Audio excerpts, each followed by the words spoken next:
kom ye kurutire ede egu ho yene a ye de ensemi ebesomwo me Obrempong akwasi jabuwa mene AFIA chumwa ketwe ye besro no aka ye ho don hwe yimu ni ade don kase nchemu abro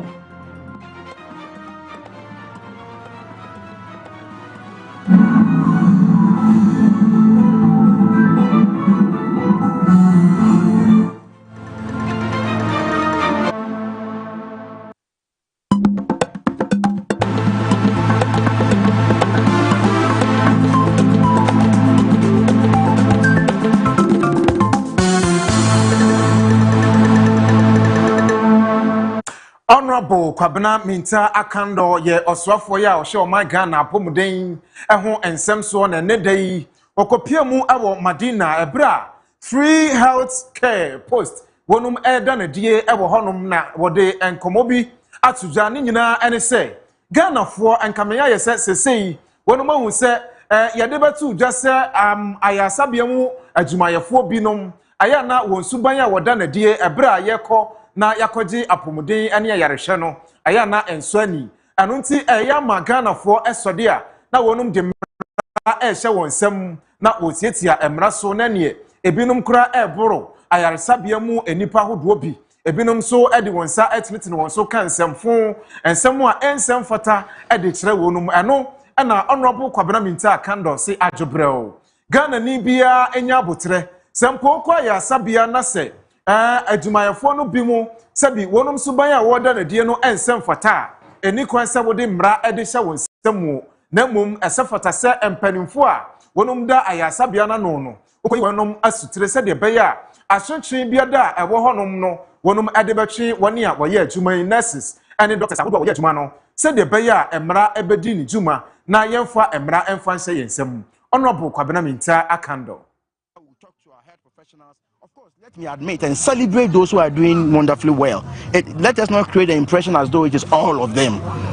I mean, majority of them are doing well, but of course, there are very few ones of them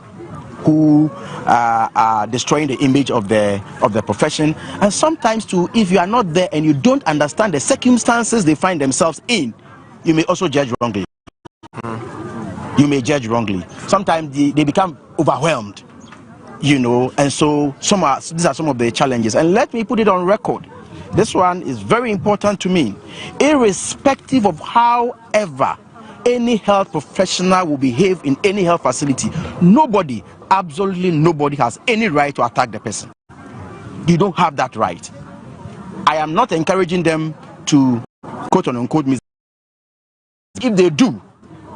you don't have the right. I don't see any kwan say one kasa de mrasha wonsem na woko atake wonum na eno woko swade tu dwa kire mu se sei kura no de beboa pa se de beya obi ba ya sabia ahodo no a ebo my Ghana mu a na se owo hawo anase enyoma bi nkoyie na nani nje ho a ese fata se wonum de asoye bi edeba ayasabia ahodo nyina se de beya oso betimi akohonom na wakoka wo hawo anase nyoma wani anye ho ede akire wonum de friend no client unit no wonum adebi ebebiebiebi awa ya sabia hodo a eche my Ghana mu nyina ahia na abeboa amapanimpa ya onitirimu abo bill ewo ayaresa ene apomuden ho na wonum de won ebetoto ano se de beya obi ba na owo asemisa biada obetimi akọ won ho na wakobusa wo asem se de beya enchiremu mapa wonsa ebetumi aka na wonu ankasa mfa emra enhye wonsem.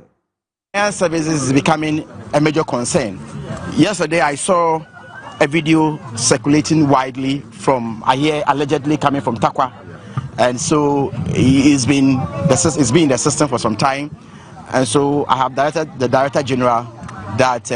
we give it a critical attention. What I am directing the service to do is that they must have an experience and a senior health professional at each facility who will be in charge of client services. So that person,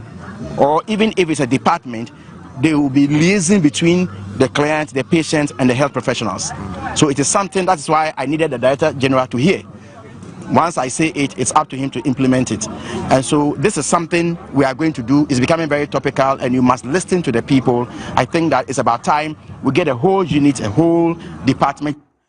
Onwonyamfo Francis Xavier Sosu eye Madina Mrashe Bejanim. Na wodi adestra eto aseye shapomde ho nsem so anim se adaroma. Won mo enhye ne wontinsi Madina abato mpesua ne so na pantan ene damfa hospital se e wo ho no. Won mo emesiesie ema won se de beye ne ebedimu na won mo de abafun fidie so ebehye aboa ma pomde nje papa etimi akoso e wo ho. Francis Xavier Sosu say ayasa mienu esom omanfo papa na so free bra won mu bie ye besisa be renovation Papabi anko so eno nti tete adan ya won mu si ye mfidi a wode gu mu eno na wo ho ya pomde adwumaifo eguso a wode ehwe omanfo enenso nipa no dara na edonso e wo Madina abato mpesua so enti bra no won mata kwa ayasa bia no ya no mkobu nkamfa adwumaifo ne so ana ne ye no eya yeden eno nti osram panimfo se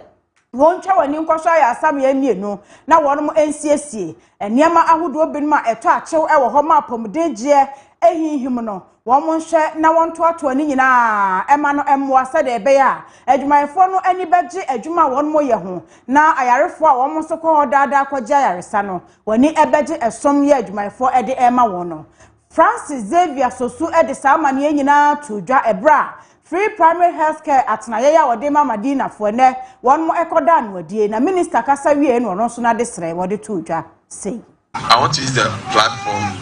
to appeal to health minister. He's here. Pantan Hospital, we beg. We beg. We really want to redevelop Pantan Hospital. One health minister used to be the ranking member of the health committee in parliament. I know how he was so active when he came to Pantan Hospital. By God's grace, he's the health minister today. I want to use the platform to appeal to him that we pay a little attention to Pantan Hospital so that we can redevelop Pantan Hospital. Beyond what Kwame Nkrumah did, no government has done anything to improve mental health in Ghana, especially with the Pantan Hospital.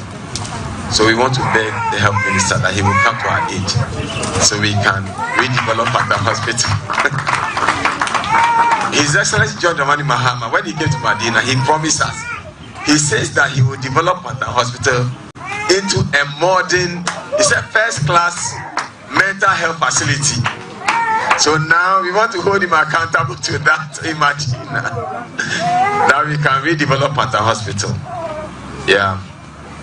Then the next major problem we have is the Damfa Medical Center. It's completely broken down. The last time I checked the Damfa Medical,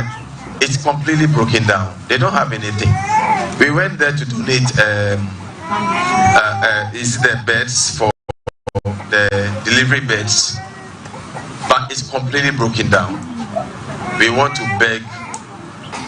Wa manyosemu no osunu kokroko amanyoko no ene enche wono muko ahoboaso na wafira siempo constituency election eguso ya ekoso na enche na eko region na eko national na no na opanimpa ya okopiemu wa Asante Mantam a ne din ane Bernard Enchibo Siakon ene Asante Mantam NPP osunu kokroko amanyoko no wonum etitina ni ene wasan ne hone so agiatum se braso na mpanimfo bia kwanya se wonko national elections a ono ebeko na yatone so abase ono emeye otitina ni informal party no ebo Ghana ha nyina chairman national chairman eno no na no na enei wahase na obontoa na ne ntoa bomu no wode afirase ebo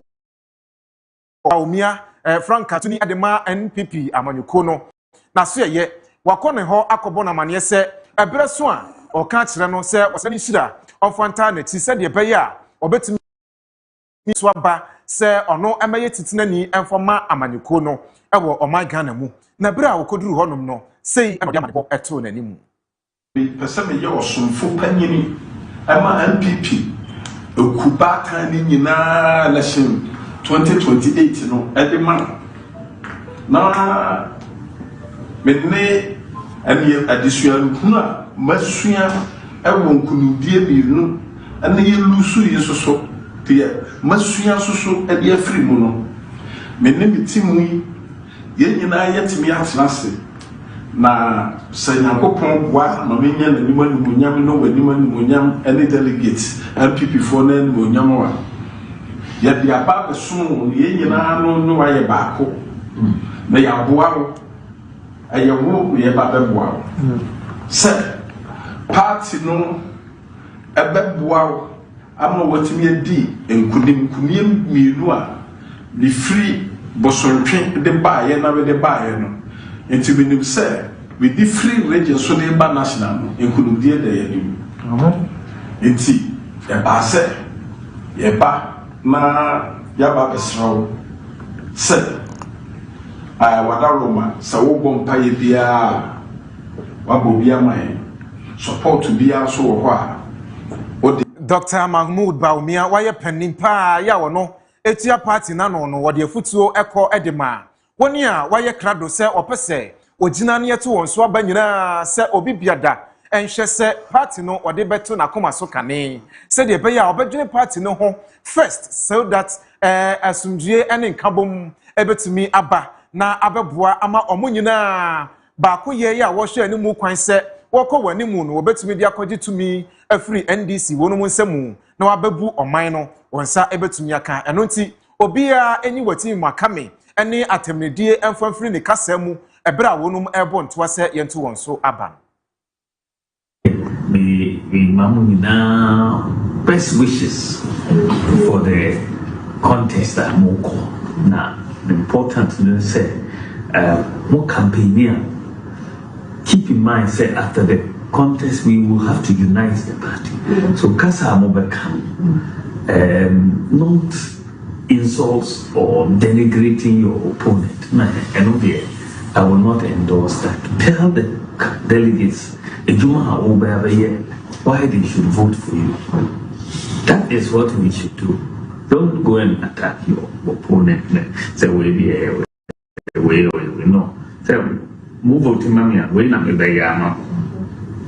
for the party, bring you to power in 2028. And only here we want to go to have power in 2028. So, country delegates, Kwambia over Faswa, over party, na Kabuma, na get power 2028. The Damunina says, the Maba, Doma. 20 September na party no chairman abaye na mobiyo so we will all say thank God and yes that is we will just pray that God essentially God brings kings and God selects leaders that God will select a leader. Ghana Chamber of Mines and Pennyford to Institute of Economic Affairs IEA atnaye no animu mpanimfo animu se abrebia ya wonu be fa dwene se obedi enkomo ede afa oman famagudie atnaye ne ho no eya won hwe se wone kabie womfo ye watnaye ho ebesoeso adwene na wonu masi nkonwa ne ma wonte ase wobebisa na wakire wo mu ansa na wasi abontene akodi nkomo se de be ya nkomo a wodie no be ye krojwen na be ye trodo na won kansem bia emfa woni ehwe famagudie atnaye no eho fin na enano ayefo kodi nkomo efa Ghana Goldfields for ya won mugusu a esrese wo mining lease ya ewo no nka ban entremu ema wonom se de be ya won beto won dwumadie eso na eno na aye mpanimfo kirese won kebetumi a esese Ghana mpanimfo eje won mo fagudi atena ye nyina si won naso na won mo aye eyese ebewo Ghana fo ensem sense ebewo ahoho ensem asemi na Ghana Chamber of Mines for the one ye ebe na opanipa wonom na Chief Executive Officer ma Ghana Chamber of Mines Engineer Dr. Kenneth Ashigbe na ebo amanie yi en wo se ehia pa se obia wo pese wodi obia tena ye mu enkomo na wonim niam apoten ya ekoso wo mu dwuma wo mu edie mu yie no obisa mu ema wo kire no fi se ate abisa mpani se eno ani agro wase wo kan say no na nyese wo si obi akwan say nipa no wadwenkyere bi e de efa Ghana Chamber of Mines ana sef magudie atena yetuo no wono mo adwumadie hu a wonkyere na dwene na sade ebe ya obeka asem ni trodo na enye bibi a wode ebegu adwumakuo ni ho fi na obeka asem a enimu omanfo so ebefa de anantinti eho behia se omo ni stakeholders ya wo sa atena ye no ebetwetwe nkomo ansa na bibi wo ho a wono mo aka engineer Dr. Kenneth Ashigbe. So even the government does not have a nationalizing. The government talks about getting, Ghanaians to play roles. So if the IEA got that right, they would have seen that. If the IEA were minded, they would realize the fact that when you talk about revenue that comes from mining, all of that does not come to government. There are costs that are involved in that. If the IEA were mindful of it, they would realize that when it comes to the rent that comes of mining, government is currently getting 60%. So when you read the IEA, did you see any data to support any of the things that were said? But you will get our statement. You will see the data and we will ask you to also go and see the publishers we pay. This is something we publish on an annual basis. And most of those data, you find them from public places, including Bank of Ghana, the Ministry of Finance, GRA, and all of them. Those are data that are available. So that's the basis on which we believe that when we are shaping this policy, to do that. And not only that, we also would say that when you also want to go and take learning from other jurisdictions. So when they talk about the issues about which countries, what examples are they giving us to follow? Which examples are they giving us to follow? So those are the things that we believe that we should review this discussion. It should be fact-based. It should be evidence-based. It should take the history into consideration. It would have been interesting that when the IEA was talking, they tell us about the fact that this is not the first time we've done state-owned mining. We've done state-owned mining before. What was the annual production output when we were doing them? When we went into this particular model, what is it? Just do the delta between 283,000 ounces, 283,000 ounces, and 3 million ounces. Just give me what the difference is in percentage terms. And then would that support where they want us to go? So and from Amona, and Nipensia, Yesusu said, and they wonum akuvia abofra kumabi, na wonum akotono, and no and they courts, a war of Anko circuit court. Wonum ko asitna na her ladyship, Nana Asantua Atakra etna ejamu. Nene wa remindi wonum se, one court na one fa one ko see, kukum said ye beya, a breast 2026 year, Bosumi ya womu May. Nida ya etoso aduonu enson wonum ensan emra se de beya ya betwa eso na enei nipa wodo a woka ho bie eye Lucinda Naomi Ochre na midwife ya wono woye midwife ya wo Trust Mother and Child Hospital ya ewo osu na woni a eka ho bie enso eye Janet Labi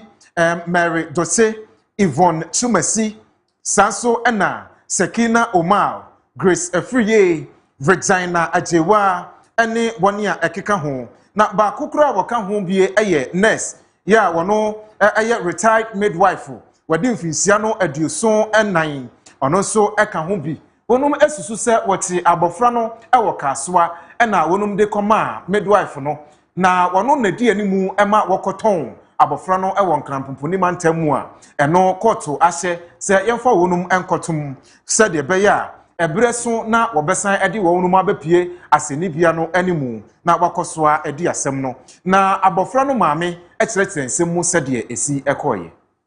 ewia no me fam nyama so aye no aye no se otonfos me fam nyama ho se amalia bi gu veil white a wa so ne nsa wo ne ko bat minim se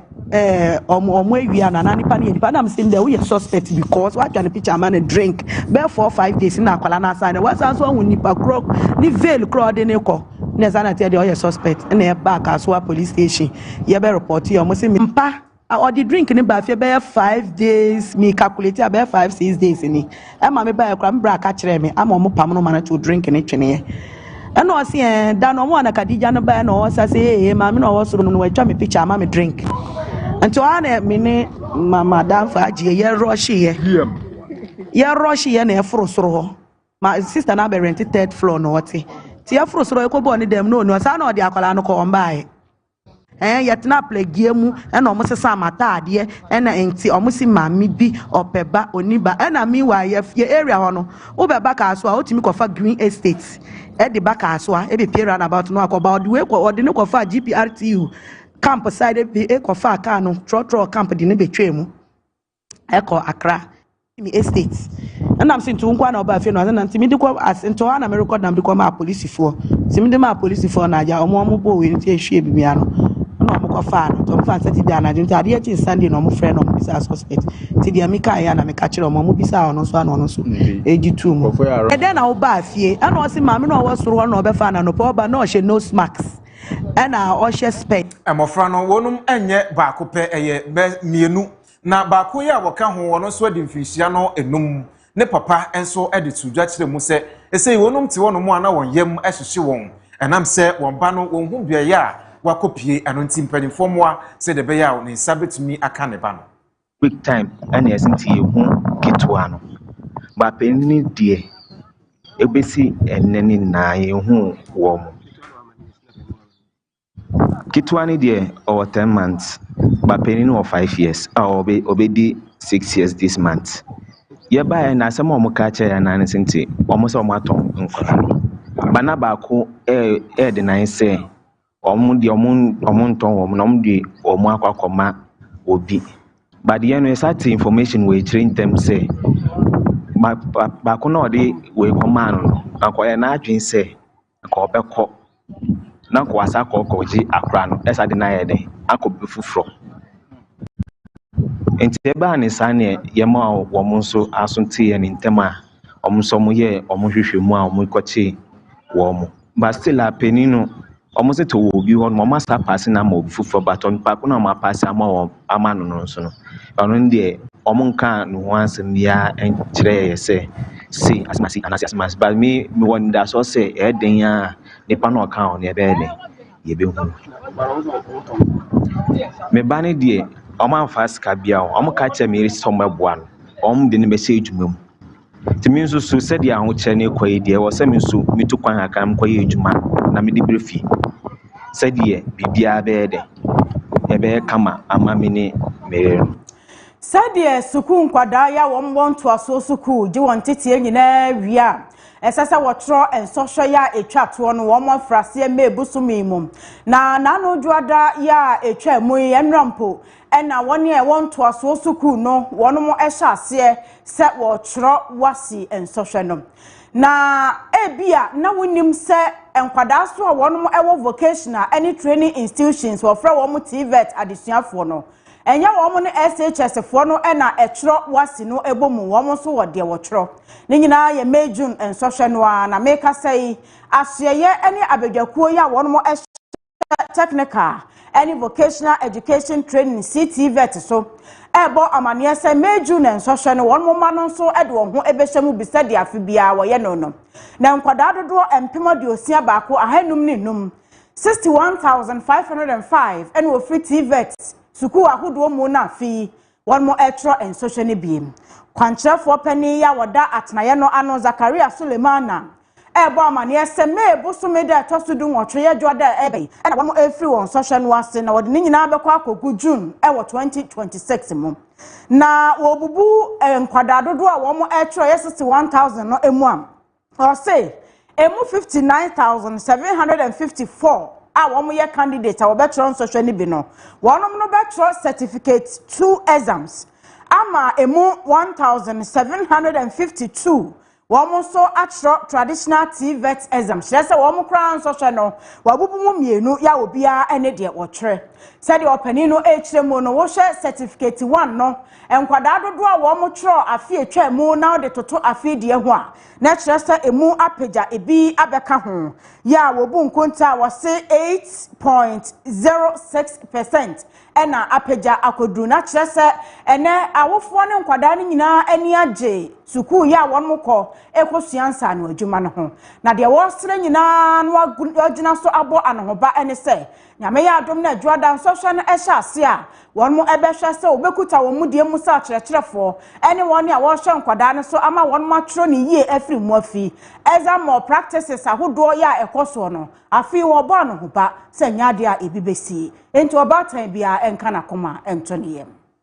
This year's examinations come at a time when government continues to place strategic emphasis on skills development as a critical pillar for national transformation, industrialization, youth employment, and economic resilience. There would be no separate examinations for the NVTI, the TU, which is the Technical Examinations Unit, as well Technical Examinations Unit, promotion should be encouraged. It used to be written under the Ghana Education Service and the former NAPTEX. All TVET institutions would take the same examinations at the same time and at all examination centers. As a commission, we remain fully committed to ensuring that the 2026 examinations are conducted in a credible, transparent, and fair and secure manner. To safeguard the sanctity of the examinations, CTVET has strengthened a number of measures, including enhanced supervision and invigilation systems. Yentwaso ewo honum na ene yetwaso ewo Gambia eno na abibiman kabom ko ne fan ya ehwe enipa efa ahodie so ene wonum aka bom won siseye ene won siamu ahodo a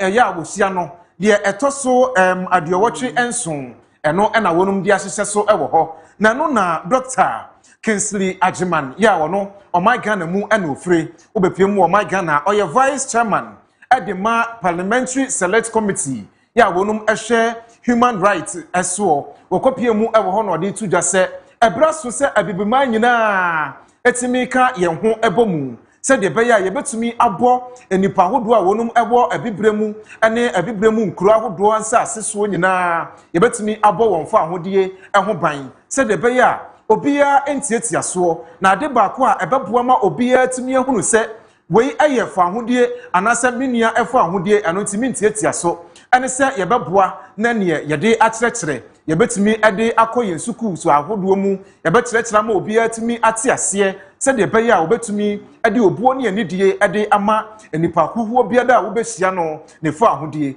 eno nti wɔsrɛ se bibiman kamom na ye moa se de beya fa ahodie no se ye ka enye political freedom nkoa na mom freedom bi etese akwan se obi betumi anya fa ahodie ewo akwan so obetumi anya fa ahodie ewo apomoden kwan so ene akwan ahodo nyina mu no yekosoa enhunu se yesefata se esese yede ebuo ne anidie ede ema enipa bibre biada efa ahodie wo abibiman mu. As we saw from other countries' report, we realize that a lot of things needs to be done. Especially, it has to do with rights promotion.